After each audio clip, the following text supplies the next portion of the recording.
আর যতটুকুই ততটুকু দে, 200 টাকা কম সে কম দে দাদা। কোথাও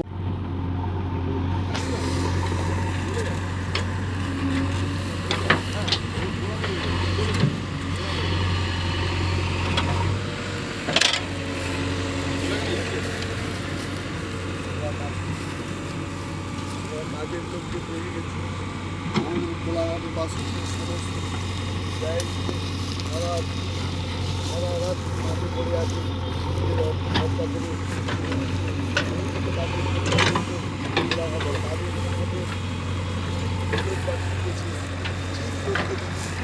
বেছে নিয়েছে। আমরা কোলাঘাটের সমস্ত জনসাধারণের পক্ষ থেকে দিদিকে এবং মুখ্যমন্ত্রীকে আমরা লাখে লাখে সালাম জানাই। আমাদের কাছের ছেলে, কাজের ছেলে মুখ্যমন্ত্রীকে আমরা হিসাবে গর্ব মনে করি। নিজের ঘাটে টাকা খরচা করে আমাদের ছোট্ট ছোট্ট বাচ্চাদের খেলার মাঠ দিয়েছে।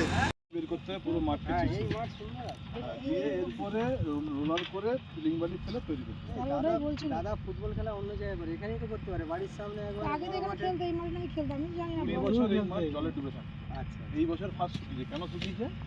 আমি ওই কোনটা কেটে দিয়েছি, ওই যে কোনটা কাটা তাদের নাম করা গোলকিপার হাইড্রেকশন তো না, আমি সেটাই তো ভাবছি। দাদা অন্য জায়গায় যায়, এখানে বাড়ির কাছে এত কি বড় হয়, এই প্রথম 20 বছর পরে প্রথম শুকালো মাছ। তার কারণ হচ্ছে এটা কেটে দিয়েছিলাম।